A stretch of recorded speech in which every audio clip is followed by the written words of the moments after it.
Because of Dinmum's hyper-empathy-focused autism, she harbored a deeply held angst for the frustrating double standard and the excuse-making behind it that led the interview structure found in the assembly. This was the most easily explained by the fact she was one of the autistic ADHD, AUDHD humans who actually did the hard, exhausting cognitive labor of maintaining impeccable personal boundaries. To provide full context, the Assembly is a television program where a group of neurodivergent, autistic, or disabled journalists who are students interview a major public figure.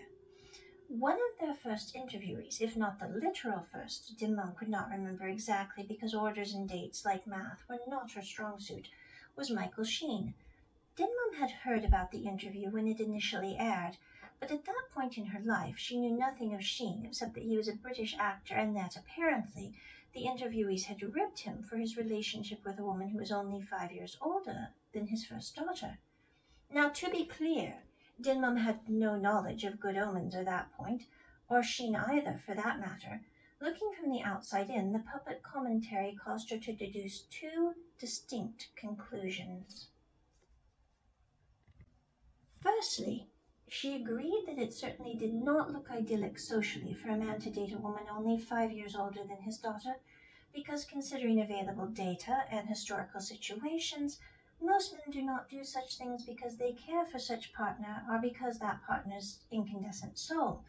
However, she also wholeheartedly agreed that it was absolutely no one's business to comment on such a situation in public, using the lazy excuse they're just autistic, so they do not know any better, for the interviewees riled her system far more than the actual 25-year age gap Michael Sheen and his partner presented. For Dinmum, even with her fierce aversion to most older men dating significantly younger women, deeming such men typically lecherous humanoids and giving them a wide defensive swath, this was strictly an internal opinion. You could, in theory, put her hand in a vice script, and she would never state this opinion aloud to said person or their partner.